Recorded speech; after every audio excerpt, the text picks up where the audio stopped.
All right, guys, welcome back to Accounting 1. Today's lesson is going to be over 4.2, and we're going to be posting from a general ledger from a general journal to a general ledger and proving cash. So we're working on the learning objectives 5 and 6, post amounts from the general journal, and then demonstrate how to prove cash. So the process of transferring information from a journal entry to a ledger account is called posting. So last class, remember, we talked about those account numbers, that chart of accounts. This is going to come into play now. We're posting an account. So we had that 4-step process of journaling. Now this posting process is going to be a 5-step process, and we'll get there, but I just want you guys to remember accounting is made up of processes. So again, transferring information from the journal entry to a ledger account is called posting. So let's take a look here. So we have our general journal. You guys did lots of this in chapter 3, but you didn't have anything in that posting reference column. So now we're gonna actually have something there. You can see this is, you guys did lots of this, the general journal, and this posting process is gonna go line by line. So very important for you all to remember, go in order. Don't try to do all the cash accounts at once. Don't try to do all the capital account. Don't try to skip around here. You're gonna get messed up and then you're gonna have to redo it. So just go line by line. So we're gonna take a look at this first line here. So it looks like we received cash. We have a debit to cash. We have a receipt there. It happened on January 2nd.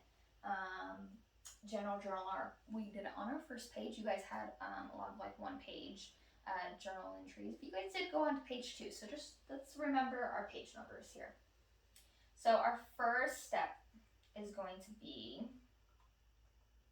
write the date, just like the first step in that journalizing process. In the posting process, it's going to be to write that date. So we moved it from January 2nd. We moved that date right down there. Our second step is going to be writing the journal page number. So second step, we're looking at general journal page 1. That goes down here. Our post reference column in the account form is G1. Next, we're going to take that debit amount and we're writing it from here. We're taking it down here. So that T account we talked about last class, cash, debit, goes straight down to that debit column. And then fourth step is going to be moving that account balance. So what was our balance before this transaction in the cash account? Right, we didn't have anything, it was 0. So makes it pretty easy. 0 plus 2,000 is 2,000. And then our last step, very important, we take that account number from that account form. We go back to that general journal, and we write that account number in our post reference column. So those are your 5 steps. I want you guys to write that down. I want you to take note of that. You see, those are our 5 steps. So let's take a look so this is from the debit column. So let's move down to the next line. So it's a 5-step process for each line. So now we're taking that from the credit column. So now we received cash, we're crediting that capital account. Step 1, write the date. Perfect. Can someone tell me what the second step is? Writing the journal page number. Perfect. So we're going to take that general journal. We're still on page 1. We're just on the second line. And we're going to move it down into that post reference column. Next, we take our credit. So we're looking just at that line. Okay, we see $2,000 in credit. We move it down here into that credit column. Step 4, move that account balance over. What was the balance before this transaction in that account? 0. Good. So now we're going to return to that journal and write the account number. So now we have 310. So now you can see that line has been posted. So this is also a great way For you guys, like when you're going through the entire general general journal, and you're seeing, okay, what line have I posted? What line haven't I posted? Maybe you need to step away for lunch. Maybe someone comes to the front desk. You need to, or you have a phone calls. Anything like that, you know exactly where you're at. You can go back and see, okay, I have posted that line. I can go on to the next line. A lot of people do this by hand. Now, of course, we have the technology that computers are doing this. We're doing that. This process is sped up in a computer. But why is it important that we learn this process? Because what happens if the power goes out? What happens if we lose electricity? What happens if we have a hurricane and we don't have access to our computers? We might need to do this by hand. It's important that we learn this process this way before we learn it on the computers, because we always want to know how we can take it back. We want to understand kind of the deeper process. So now we're going to take a look at posting to an account that already has a balance. So it's going to be the same 5 steps. Our first step is to write that date. So now we're looking at line 7. We're on January 5th. We're in our supplies account. We're still on journal page 1. We have a debit amount here on this line. That's the line that we're looking at. $220 is going to go right over here. And then we write that new account balance. Now we are adding that $165 that we already had in the account. We're adding the $220 to it. Now we know we have that $385 in that account. Now we know how much money we have in that account, or how much in supplies we have. And then we return back to the journal and write the account number. So you can see 150 there. We have posted that line. Again, we have a running balance in that account. So now we're going to take a look at posting a debit amount to an account with a credit balance. So again, step 1, what are we doing? Writing the date. Step 2, yep, we're taking that journal page number. We're still on page 1. Now we're taking, okay, we see here, we're on January 9th. It looks like we paid cash for some office supplies. So we bought supplies on account. We were paying off our account. So we're sending money to that vendor. So we have $100 going to them. We have that in our debit column. Now we need to write that new account balance. Okay, so we're taking it over. We had $220. What is the normal balance for accounts payable? Is it a debit or a credit? It's a liability account, so it's going to have a credit normal balance. So we're going to subtract that debit. So we're subtracting that $100 that we sent to that vendor. So now we owe them less, and we have $120 in our account that we still owe them. And then lastly, we return back to that general journal and write the account number.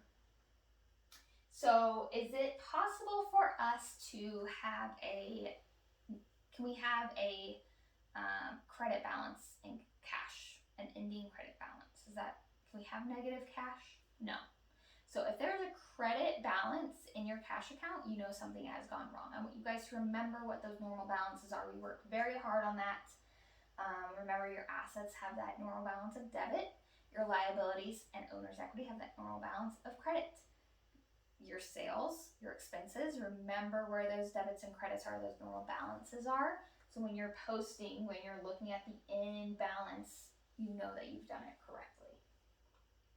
So this is what the journal page looks like when the posting is completed. So before that posting reference column, you had nothing in there. That was blank. You didn't know this stuff. This process was not, you were not familiar with it. But this is how it would look after all that posting is complete. Now you know you've done all of that. And then this is how the general ledger would look with the posting completed. So you see the cash account. Can someone tell me what the balance in our cash account is? It is $2,597, and it is on that debit side. You see, we never went into negative cash. That's a good thing. We have that debit cash column. our petty cash, accounts receivable, supplies, accounts payable. We see we have our credit balance there. And then the rest of our general ledger accounts here, our sales here, you can see credits, and then our expenses, they have that normal debit balance. So that's what they would look like when you are done. So our last concept of this part of the chapter is going to be proving cash. So this is another term I want you guys to be familiar with, because when it comes to true and false or that multiple choice, these are the terms that you might see. This is what it's going to be used. This is what the book is going to reference. This is what I'm going to reference on that exam. So proving cash is going to be determining the amount of cash agrees with the balance of the cash account and in the accounting records. So making sure that it matches. That's called proving cash. So we are determining that was the definition of that. So you have these two forms here. You have the cash account form.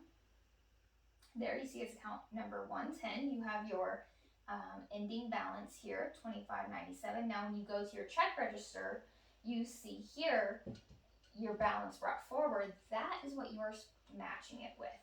So if you see that the cash balance in the checkbook equals the cash balance in the cash account, then that means cash is proved. So you see right there that number and that number matches, then cash is proved. So on your assignments today, you're gonna see it's gonna ask you to prove cash. That's what you're gonna enter, those two numbers. If they match, then you know it is proved. So what are the 5 steps of posting? Someone give me the first step. Yes, write the date. Perfect. Second step,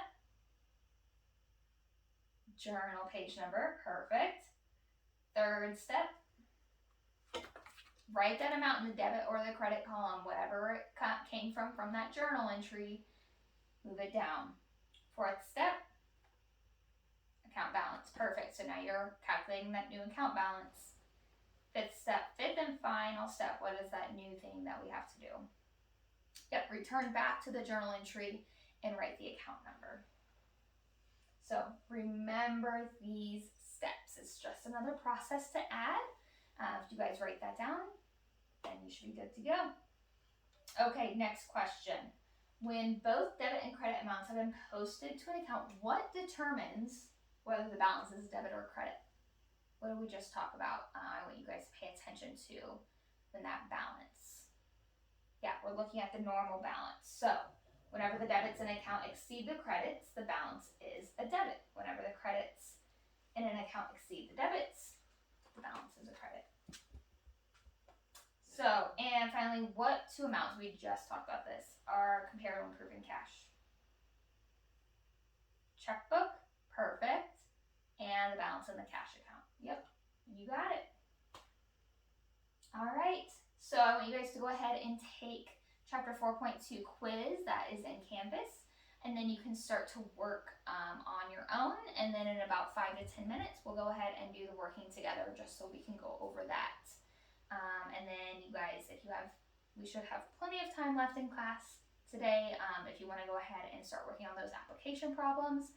I do have the Mastering Challenge problem up, and then we'll do 4.3 next class period, and we're almost done with Chapter 4. You guys are doing great. As always, if you have questions, just let me know. Thanks.